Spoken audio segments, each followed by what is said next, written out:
कृष्ण गोविंद हरे मुरारी, हे नाथ नारायण वासुदेव, श्री कृष्ण गोविंद हरे मुरारी, हे नाथ नारायण वासुदेव, हे नाथ नारायण वासुदेव, हे नाथ नारायण वासुदेव, हे नाथ नारायण वासुदेव, हे नाथ नारायण वासुदेव, श्री कृष्ण गोविंद हरे मुरारी, हे नाथ नारायण वासुदेव, हरे राम हरे राम, राम हरे हरे, हरे कृष्ण कृष्ण कृष्ण हरे हरे, हरे राम हरे राम, राम राम हरे हरे, हरे कृष्ण कृष्ण कृष्ण हरे हरे, हरे राम हरे राम, राम राम हरे हरे, हरे कृष्ण कृष्ण कृष्ण हरे हरे। श्री कृष्ण कल की कथा में हम लोग सुन रहे थे कि भगवान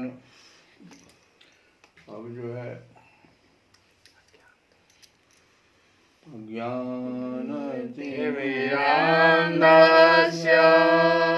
ज्ञानाञ्जन शलाकया चक्षुरुन्मीलितं येन तस्मै श्रीगुरवे नमः। वसुतं देवं ज्ञानोर्मर्दनं देवकी परमानन्दं,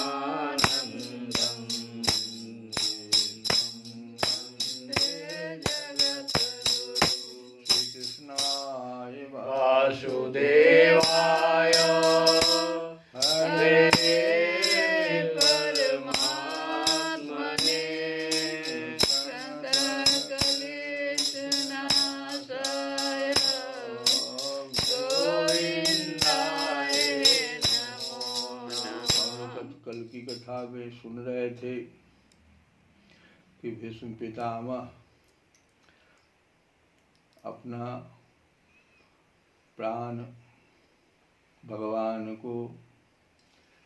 के सामने भगवान को समर्पित कर दिया। और सूत जी कहते हैं कि इस प्रकार भीष्म पितामह ने मन वाणी और दृष्टि की वृत्तियों से आत्मस्वरूप भगवान श्री कृष्ण में अपने आप को लीन कर दिया। उनके प्राण वहीं विलीन हो गए और वे शांत हो गए। उन्हें अनंत ब्रह्म में लीन जानकर सब लोग वैसे ही चुप हो गए जैसे दिन के बीत जाने पर पक्षियों का कलरव शांत हो जाता है। उस समय देवता और मनुष्य नगारे बजाने लगे। साधु स्वभाव के राजा उनकी प्रशंसा करने लगे। आकाश से पुष्पों की वर्षा होने लगी।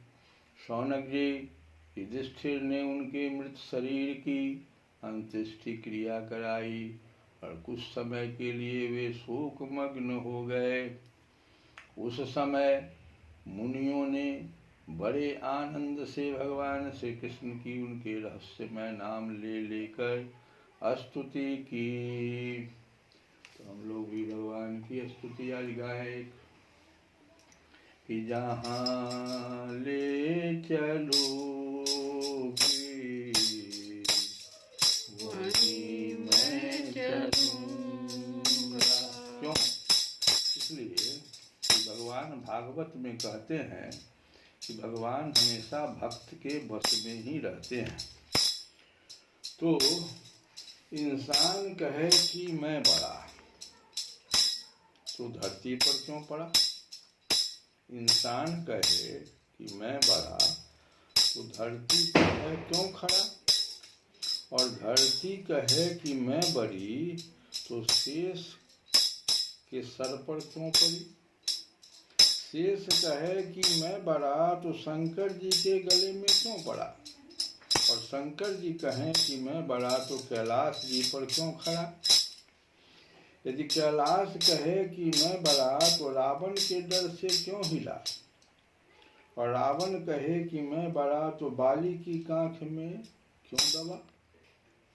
और बाली कहे कि मैं बड़ा, तो श्री राम के हाथों से क्यों मरा? और श्री राम कहें कि मैं बड़ा, तो भक्तों के पीछे क्यों पड़ा? क्योंकि भगत के बस में भगवान, भगत के बस में भगवान। भागवत में स्पष्ट कहते हैं कि अहम भक्तम पराधीन, मैं भक्तों के पराधीन हूँ।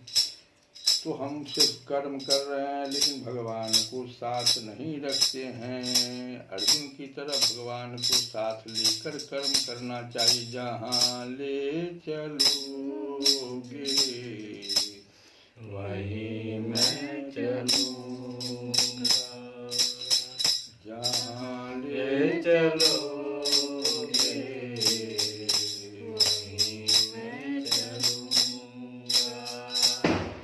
ओ जहाँ नाथ रख दोगे, जहाँ नाथ रख दोगे वहीं मैं रहूँगा, जहाँ ले चलोगे वहीं मैं चलूँगा, जहाँ ले चलोगे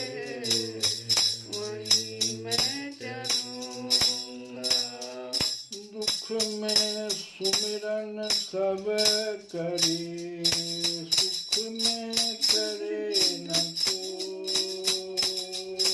जो सुख में सुमिरन करे, सुख पाए कोई। इसमें प्रेम से बोलिए, जहाँ ले चलोगे वहीं मैं चलूँ।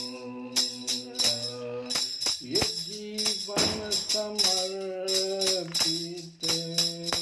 चरण में तुम्हारे, तुम्ही मेरे सर्वस्व, तुम्ही प्राण प्यारे। ये जीवन समर्पित चरण में तुम्हारे,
तेरे ही हाथों में मेरी सारी व्यवस्था। ओ मुझे जो भी कहना है, मुझे जो भी कहना है तुम्हीं से कहूँगा, जहाँ ले चलोगे वहीं मैं चलूँगा, जहाँ ले चलोगे वहीं मैं चलूँगा।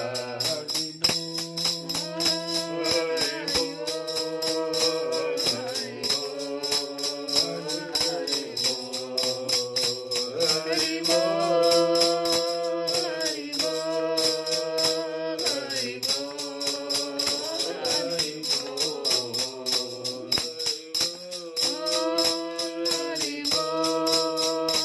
हरि बोल, हरि इस प्रकार से सब लोगों ने भगवान की स्तुति की।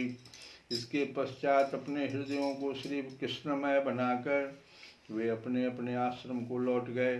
तदंतर भगवान श्री कृष्ण के साथ युधिष्ठिर हस्तिनापुर चले आए और उन्होंने वहां अपने चाचा धृतराष्ट्र और तपस्विनी गांधारी को ढाढ़स बंधाया। फिर धृतराष्ट्र की आज्ञा और भगवान श्री कृष्ण की अनुमति से समर्थ राजा युधिष्ठिर अपने वंश परंपरागत साम्राज्य का धर्म पूर्वक शासन करने लगे। शौनक जी ने पूछा कि धार्मिक शिरोमणि महाराज युधिष्ठिर ने अपनी पैतृक संपत्ति को हड़प जाने के इच्छुक आतताइयों का नाश करके अपने भाइयों के साथ किस प्रकार से राज्य शासन किया और कौन कौन से काम किए, क्योंकि भोगों में तो उनकी प्रवृत्ति थी ही नहीं। फिर से प्रश्न हो रहा है शौनक जी से। शौनक जी ने पूछा कि धार्मिक शिरोमणि महाराज युधिष्ठिर ने अपनी पैतृक संपत्तियों को हड़प जाने के इच्छुक आतताइयों का नाश करके, जो भी किसी की संपत्ति को हड़पता है तो 6 जो आतताई हैं उसमें एक आतताई, इसलिए यहाँ पर आतताई शब्द आया है और उसका नाश करना ही भगवान आदेश देते हैं कि ऐसे 6 आतताइयों को आप नाश कर दीजिए। तो आतताइयों का नाश करके अपने भाइयों के साथ किस प्रकार से राज्य शासन किया और कौन कौन से काम किए, क्योंकि भोगों में तो उनकी प्रवृत्ति थी ही नहीं। सूत जी कहते हैं कि संपूर्ण सृष्टि को उज्जीवित करने वाले भगवान श्री हरि परस्पर की कलहाग्नि से दग्ध कुरुवंश को पुनः अंकुरित कर और युधिष्ठिर को उनके राज्य सिंहासन पर बैठाकर बहुत प्रसन्न हुए। भीष्म पितामह और भगवान श्री कृष्ण के उपदेशों के श्रवण से उनके अंतःकरण में विज्ञान का उदय हुआ और भ्रांति मिट गई।